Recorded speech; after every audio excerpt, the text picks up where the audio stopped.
Hello everyone, आज की video में हम देखने वाले हैं जावास्क्रिप्ट का एक बहुत इंपॉर्टेंट कंसेप्ट जो कि इंटरव्यूज़ में, प्रोजेक्ट में और रियल वर्ल्ड लाइफ एग्जांपल्स में काफ़ी ज़्यादा यूज़ होता है। कभी भी आप कॉलेज के वाइवा में बैठते हैं या अपने प्रोजेक्ट्स को बिल्ड करते हैं, कभी डेटाबेस कॉलिंग की ज़रूरत पड़ती है या किसी भी तरीके के आप अगर प्रोजेक्ट को समझने का ट्राई करेंगे, आपको असिंक अवेट का आना बहुत ज़्यादा ज़रूरी होता है। अब देखिए होता क्या है, जावास्क्रिप्ट हम सबको पता है, हमने फर्स्ट लेक्चर में पढ़ा था, सिंगल थ्रेडेड लैंग्वेज है। अब वो सिंगल थ्रेडेड होने का क्या मतलब होता है? एग्जीक्यूशन होता है। अब किस तरीके से एग्जीक्यूशन होता है, अगर ये सारी चीज़ें आप डीप डाइव करना चाहते हैं तो आपसे मेरा रिक्वेस्ट रहेगा कि आप जाके स्टार्टिंग से वीडियोस को देखिए। 12th लेक्चर है, अब तो ये सीरीज एंड होने वाली है जावास्क्रिप्ट की, तो आप स्टार्टिंग से देखिए, बहुत सारी चीज़ें समझ आएंगी। तो आज की जो वीडियो का मेन हमारे पास क्रिस्प है वो ये है कि आज हमें देखना है एक्चुअल में जो टास्क्स होते हैं वो किस तरीके से परफॉर्म होते हैं। एक्चुअल टास्क किस तरीके से परफॉर्म होते हैं कोडिंग के अंदर किस तरीके से परफॉर्म होते हैं। देखो, जैसे मैं बताता हूँ, अब आप बोल रहे हो किसी प्रोडक्ट है, बहुत सारे प्रोडक्ट है, किसी पेज पे हमें दिखाना है, 1000 ही लेते हैं अभी के लिए, 1000 प्रोडक्ट है, हमें एक पेज पे दिखाना है, ठीक है। अब हमने पहले नेव बार कॉल किया, फिर हमने थोड़ा सा एक कोई CTA बटन का कोई पेज था वो कॉल किया।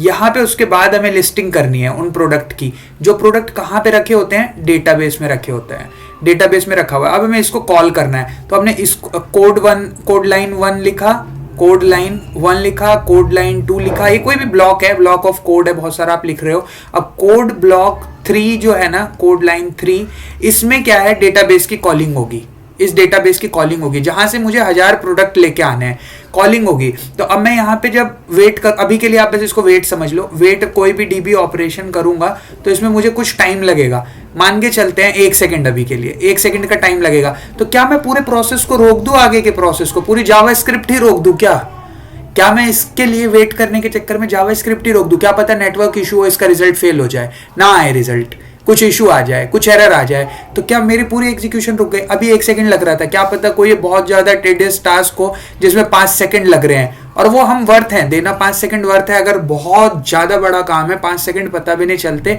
प्रोग्रामिंग के टाइम पे, और वो डेटा आने में टाइम लग गया, नेटवर्क इशू हो गया, कुछ भी है, ठीक है। वीडियो कॉल है जो स्टार्ट हो रही है, वो स्टार्ट होते टाइम हम कुछ पीछे ट्रांजेक्शन्स वगैरह चेक कर रहे हैं, सारी चीजें, तो उसमें 2-3 सेकंड लग गए, तो क्या हम उस टाइम तक सारी प्रोसेस रोक दें, पूरी जावास्क्रिप्ट रोक दें? नहीं। तो इन चीजों को सॉल्व करने के लिए हम लेके आए थे कि किस तरीके से हम प्रॉमिस का यूज करके और ट्राई कैच के ब्लॉक की मदद से हम किस तरीके से चीजों को सॉल्व करते हैं, सारी चीजें हमने डिस्कस की थी, राइट। अब वो डिस्कशन के बाद जो जरूरत है वो क्या है, ये देखना कि अब हम शिफ्ट क्यों करें, असिंक अवेट पे क्यों शिफ्ट करें, हम असिंक अवेट पे क्यों शिफ्ट करें, जब हमारे पास प्रॉमिस था, प्रोमिसेस अच्छे से काम कर रही थी, सारी चीजें, असिंक अवेट पे क्यों करें? पिछली वीडियो जिसने भी देखी होगी उसको पता होगा प्रॉमिस में क्या दिक्कत आ रहा था। प्रॉमिस में भी एक प्रॉमिस चेनिंग होती है, ठीक है, वो हमने पढ़ी थी पूरी, किस तरीके से काम करती है। अब उसके अंदर ट्राई कैच का हम यूज करते हैं, बार बार ही ट्राई कैच यूज करते हैं, और उसके अंदर हम क्या यूज करते हैं, डॉट कैच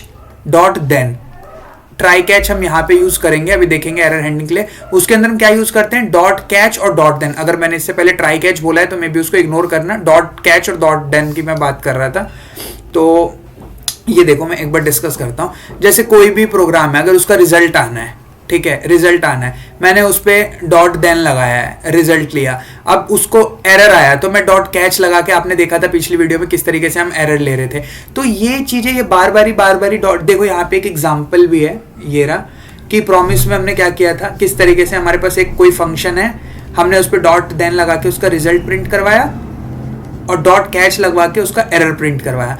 तो ये चीजें होती है ना, ये बहुत ज्यादा टेडियस हो जाती है जब टास्क बहुत हाईली लेवल पे हो जाता है। अब 2000 लाइन का अगर कोई कोड का फाइल है, उसके अंदर इतने सारे डॉट देन डॉट कैच दिखेंगे, कितना बेकार सा दिखेगा वो कोड। तो इसको रिजॉल्व करने के लिए हम लेके आए थे असिंक अवेट को, जिसमें डायरेक्टली हम ना एक फंक्शन के आगे असिंक कोड डालते हैं, ये की डालते हैं असिंक, और वो फंक्शन असिंक्रोनस बिहेव करता है। अब असिंक्रोनस से क्या होगा कि अगर हमें कोई भी DB ऑपरेशन करनी है या फाइल रीडिंग करनी है या किसी भी API को कॉल करना है, तो हम सीधा अवेट लगा देंगे। जिस भी ऑपरेशन में हमें लग रहा है कि टाइम लगना है, इसको ऑपरेशन ऑपरेशन चाहिए, तो हम अवेट कीवर्ड का यूज करेंगे और अवेट लगा देंगे। ठीक है, तो वही एक बेसिक सी डेफिनेशन है, तो आप हर जगह पढ़ ही लोगे कहीं भी। JavaScript is a single threaded language but real world task will like API calling करनी पड़ती है, फाइल रीडिंग करनी पड़ती है, डेटाबेस ऑपरेशंस होते हैं जो कि टाइम लेते हैं। तो असिंक्रोनस और अवेट हमें क्या करता है, इन टास्क को ईजी और क्लीन और रीडेबल वे में यूज करने में बेनिफिट देता है। अब वो हमने देखा किस तरीके से प्रॉमिस में डॉट कैच डॉट देन का यूज कर रहे थे। अब यहां पे हमने क्या बोला कि async function always return a promise. तो async फंक्शन मैंने क्या बोला, कुछ भी नहीं है, ये ना प्रॉमिस के बेस्ड पे बना हुआ है, ये ना प्रॉमिस के बेस्ड पे बना हुआ है पूरी तरीके से, on the top of promise. तो ये करता क्या है कि कोई भी अगर इसको लगता है कि रिजल्ट आ रहा है, रिटर्न आ रहा है, तो प्रॉमिस के रिजॉल्व ब्लॉक में उसे डाल देता है। तो आपको ये समझना है कि पहले ना आप प्लीज इस वीडियो की पिछली वीडियो जो है ना उसको जरूर देख के आना है। ऐसा मत करना आप डायरेक्ट इस पे आ गए हो, बहुत टफ लगेगा आपको, क्योंकि जब तक आपको प्रोमिसेस नहीं पता क्या होता है एक्चुअल में, कैसे प्रॉमिस होता है क्या, मैं बेसिक बता देता हूँ। इवेंचुअल कंप्लीशन ऑफ टास्क, कि मेरा जो टास्क है वो उसकी 3 स्टेट होती है, पेंडिंग स्टेट में है, फुलफिल में है या रिजेक्ट है। तो इनको हम कैच करते हैं, किस तरीके से करते हैं वो आपको पिछली वीडियो में डिटेल पता लगेगी। तो अब हमारा टारगेट क्या था कि ये जो असिंक्रोनस फंक्शन है ना, ये एक प्रॉमिस ही रिटर्न करता है। अब प्रॉमिस क्या, कि अगर उसको कोई रिटर्न वैल्यू मिल रही है, नॉर्मल वैल्यू भी अगर मिल रही है रिटर्न में नॉर्मल वैल्यू की तरह, तो वो उसको प्रॉमिस के रिजॉल्व के अंदर रैप करके रिटर्न करता है। हमने देखा था प्रॉमिस का रिजॉल्व किस तरीके से, हमने पिछली वीडियो में ये भी देखा था प्रॉमिस बनाते कैसे हैं और उसको कंज्यूम कैसे करते हैं। तो सारी चीजें आपको मिल जाएंगी प्रॉमिस की डिटेल वीडियो पिछली। तो इसमें क्या करना है, इसमें अभी के लिए आप इतना फंक्शन देखो, ये क्या है, ये एक फंक्शन है नॉर्मल सा ग्रीट जो रिटर्न कर रहा है हेलो। अब हमने इसको असिंक्रोनस बना दिया, असिंक लगा दिया, असिंक्रोनस फंक्शन बन गया। अब ये रिटर्न क्या करेगा, प्रॉमिस रिटर्न करेगा। प्रॉमिस में क्या, रिटर्न हेलो अगर होता है तो रिजॉल्व ब्लॉक के अंदर रिटर्न करेगा। ठीक है, अब अवेट देखते हैं एक बार। अब ये फंक्शन देखो, यहाँ आपको ना बहुत ज्यादा परेशान नहीं होना, इतना सा फंक्शन देखना है बस एक बार। ये फंक्शन नॉर्मल हमने सीखा था स्टार्टिंग में बनाना, ये गेट यूजर हमने बनाया एक फंक्शन। अब यहाँ पे हमने यूजर लिया। अब यूजर क्या है, फेच यूजर डेटा। अब इस फेच यूजर डेटा एक अलग फंक्शन होगा, फेच यूजर डेटा ना एक अलग फंक्शन होगा जो डेटाबेस से सेलेक्ट करके ला रहा होगा। अभी के लिए हम बोलते थे सेलेक्ट स्टार फ्रॉम यूजर, ठीक है। तो ये पूरा लेके आ रहा है, तो अब इसको टाइम भी तो लगना है ना, पूरे 1000 स्टूडेंट है या कितने हैं यूजर पता नहीं है, तो टाइम लगना है। तो हमने क्या किया, अवेट यूज किया। ये अवेट हम क्यों कर पाए, क्योंकि हमने इस फंक्शन को असिंक बनाया था। बिना इस फंक्शन को असिंक बनाए हम इस अवेट का यूज नहीं कर सकते। तो ये एक बेसिक होता है, हमने नॉर्मल फंक्शन लिखा, उसके आगे असिंक लगा दिया, और फिर जो भी हमें टीडीएस टास्क लग रहा है जिसमें टाइम लगना है तो हमने उसको अवेट दिया। अब देखो, अब हम देखेंगे एरर हैंडलिंग कैसे करते हैं। ये मैंने आपको इनिशियल में भी बताया था कि जो एरर हैंडलिंग का तरीका होता है ना, वो ये होता है कि हम ट्राई कैच की मदद से करते हैं। किससे करते हैं, ट्राई कैच की मदद से करते हैं। कुछ नहीं होता, जैसे ये फंक्शन है, ठीक है, ये हमारा फंक्शन है।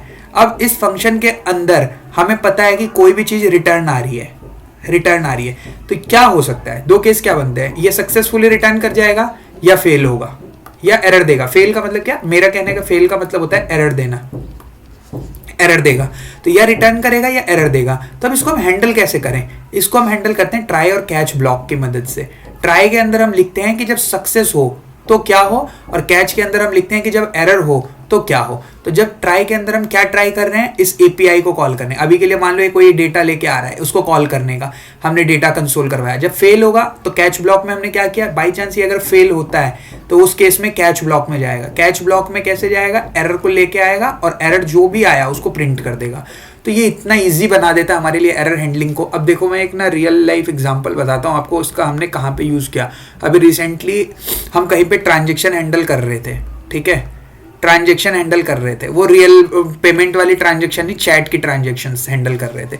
चैट ट्रांजेक्शन मेरा कहने का मतलब है कि बहुत सारी ट्रिमेंडस चैट्स आ रही थी एक साथ, उसको हैंडल करना था, कहीं पे स्टोर करवाना था। तो उसको स्टोर करवाने के लिए हम क्या कर रहे थे, पहले ना हम ट्राई कैच के अंदर ही सारी चीज़ें कर रहे थे, और हमने क्या किया, कैच के अंदर उसमें कंडीशन दी है कि 2 ट्राई देनी है उसको। 2 ट्राई मतलब एक लूप लगा रखा है कि i<2 तक चलेगा, ठीक है। अब i<2 का मतलब कि हम एक अलग मेथड से ट्राई करवा रहे हैं, फिर सेकंड टाइम हम एक अलग मेथड से ट्राई करवा रहे हैं। हम कई बार ऐसा भी करते हैं कैच के अंदर कि अगर हमारा मेथड 1 फेल हुआ, ठीक है, तो हम उसको क्या करें, डेटाबेस जो प्राइमरी डेटाबेस है उसकी जगह हम उसको किसी सेकेंडरी पूल में डालते हैं या कहीं और डालते हैं। तो ये एक एडवांस चीज़ है। तो अभी अगर नहीं समझ आया हो कोई बात नहीं, बाद में जब प्रोजेक्ट वगैरह की कभी बारी आएगी, बनाया हमने, तो उसमें सारी चीज़ें आपको डिटेल में समझ आएगी। अब एक रियल वर्ल्ड एग्जांपल लेके आया हूँ मैं, एक्चुअल में यूज़ कैसे होता है असिंक अवेट। एकदम अच्छे लेवल पे। हमने फंक्शन बनाया लोड पोस्ट, अब ये पोस्ट लोड करेगा। अब कौन सी पोस्ट, सोशल मीडिया की पोस्ट या कोई भी, ठीक है, पोस्ट लोड करेगा। अब हमने क्या किया, ट्राई कैच बनाया, मैंने बताया ट्राई कैच बनाते हैं, और इस फंक्शन को मैंने असिंक्रोनस रखा है। और ट्राई के अंदर हम क्या कर रहे हैं, एक रिस्पॉन्स नाम से हम वेरिएबल बना के, और यहाँ पे हम फेच कर रहे हैं। फेच क्या करता है, किसी एपीआई से डेटा को निकालने के लिए काम आता है। अब एपीआई वगैरह आपको अभी नहीं पता तो आपको कंफ्यूज होने की कोई भी जरूरत नहीं है, सारी चीजें हम सीखेंगे आने वाली वीडियो में किस तरीके से काम करती हैं और क्या होती है जब हम बैकएंड की सीरीज स्टार्ट करेंगे तो। और अगर आपको वीडियो अच्छी लग रही हो तो लाइक कर दो और चैनल को भी सब्सक्राइब कर लो, क्योंकि इस तरीके की वीडियोज इस चैनल पर कंटिन्यूसली आती रहेंगी। और मेरा बस यही रूल रहता है कि मैं हर वीडियो में 1% इंप्रूव करने का ट्राई करूँ कुछ ना कुछ, ठीक है। तो मैंने फेच किया, और फेच के अंदर हम यूआरएल देते हैं एपीआई की जहां से हमें डेटा चाहिए। अब हम क्या कर रहे हैं कि हम अवेट लगा रहे हैं response.json पे, ठीक है। मतलब जो ये रिस्पॉन्स आया है उसको हमने कन्वर्ट करना है जेसन में, ठीक है, जेसन में कन्वर्ट करना है .json से, और पार्स भी कहते हैं इसे हम। और इस रिस्पॉन्स के लिए अवेट कर रहे हैं। अवेट आपको पता ही है क्यों लगता है, कंसोल करवा रहे हैं डेटा को। अगर फेल हो रहा है तो हम एरर प्रिंट करवा रहे हैं। तो इस तरीके से हम यूज करते हैं एपीआई के अंदर। फिलहाल तो हमने फेच इधर यूज किया है, लेकिन और भी मेथड्स होते हैं एपीआई से डेटा निकालने के, तो वो सारी चीजें हम देखेंगे बाद में। तो आप कनेक्टेड रहिए वीडियो से। आज की वीडियो में जितनी भी चीजें हमने डिस्कस की हैं वो क्या है, एक बार वो कंसाइजली देख लेते हैं। असिंक्रोनस फंक्शन क्या है, रिटर्न ऑलवेज प्रॉमिस, ठीक है। अवेट फंक्शन कहाँ यूज होगा, जब हमने असिंक लगा रखा होगा फंक्शन के आगे तभी यूज कर सकते हैं। अवेट क्या करता है, फंक्शन को पॉज करता है, फंक्शन एग्जीक्यूशन को पॉज करता है, पूरी जावास्क्रिप्ट को पॉज नहीं करता है, ये याद रखना इंटरव्यू पॉइंट ऑफ व्यू से। ट्राई कैच क्या होता है, एरर हैंडलिंग के लिए यूज होता है, एरर हैंडलिंग के लिए यूज होता है, ठीक है। तो ये सारी चीजें थी जो असिंक अवेट में हमें पढ़नी थी। ये एक बेसिक चीजें हैं, सारी फंडामेंटल जो आपको पता होनी चाहिए जावास्क्रिप्ट जब भी हम पढ़ते हैं या हम रिएक्ट और नोड पे स्विच करना चाहते हैं। तो इतना ही था इस वीडियो में। मिलते हैं नेक्स्ट वीडियो में नेक्स्ट इन्फॉर्मेटिव किसी भी इंफॉर्मेशन के साथ। तो आप चैनल को सब्सक्राइब जरूर कर लेना और वीडियो को लाइक कर देना अगर इन्फॉर्मेटिव लगा हो तो। बाय, मिलते हैं नेक्स्ट वीडियो में।